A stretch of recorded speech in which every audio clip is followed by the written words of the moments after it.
Thyroid ग्रंथि हमारे शरीर में एक महत्वपूर्ण हार्मोन ग्रंथि है। थायराइड ग्लैंड में यदि कोई गांठ हो तो थायराइड कैंसर की संभावना हो सकती है। और थायराइड ग्लैंड यानी ग्रंथि में होने वाले कैंसर के बारे में जानते हैं इस रिपोर्ट के जरिए।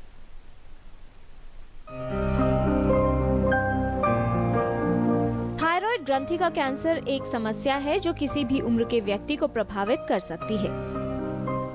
थायराइड कैंसर की पहचान के लिए कुछ लक्षण ऐसे हैं कि गले के इस भाग में अगर गिल्टी पैदा हो रही हो, विशेष रूप से अगर उस तेजी से बढ़ रही हो, या उसमें दर्द हो, या खाना निगलने में परेशानी हो रही हो, पानी पीने में परेशानी हो रही हो, आवाज़ में कुछ भारीपन आ गया हो और आवाज़ में परिवर्तन आ गया हो, तो ये उसके प्राथमिक लक्षण होते हैं और तुरंत हमें जांच करा लेना चाहिए।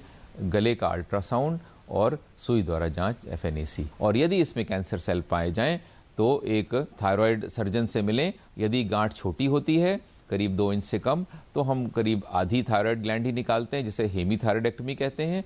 और अगर ग्लैंड ट्यूमर बड़ा होता है तो हम पूरी ग्लैंड, जिसे टोटल थायराइडेक्टमी कहते हैं, का ऑपरेशन करते हैं। और यदि ये कैंसर के कण गले की गिल्टियों में भी फैल गए हैं तो हम उन गिल्टियों को भी निकाल देते हैं। थायराइड कैंसर की जल्द पहचान कर इसका इलाज करवाना जरूरी है। थायराइड कैंसर के कण शरीर के अन्य भागों में फैले हुए हैं तो वो एक रेडियो आयोडीन, जो कि आयोडीन का रेडियो एक्टिव रूप होता है, उसको पिलाते हैं मरीज को और उससे संपूर्ण थायराइड कैंसर सेल्स समाप्त हो जाते हैं। हमारे पास बड़ी आसान विधि है आपको पूर्ण स्वस्थ रखने की थायराइड ग्लैंड निकालने के पश्चात भी।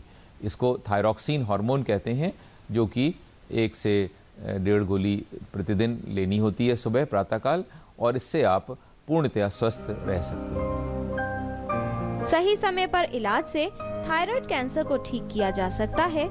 इसलिए गर्दन में गांठ या कोई अन्य लक्षण नजर आए तो तुरंत विशेषज्ञ को दिखाएं। किरण भारद्वाज, DD न्यूज।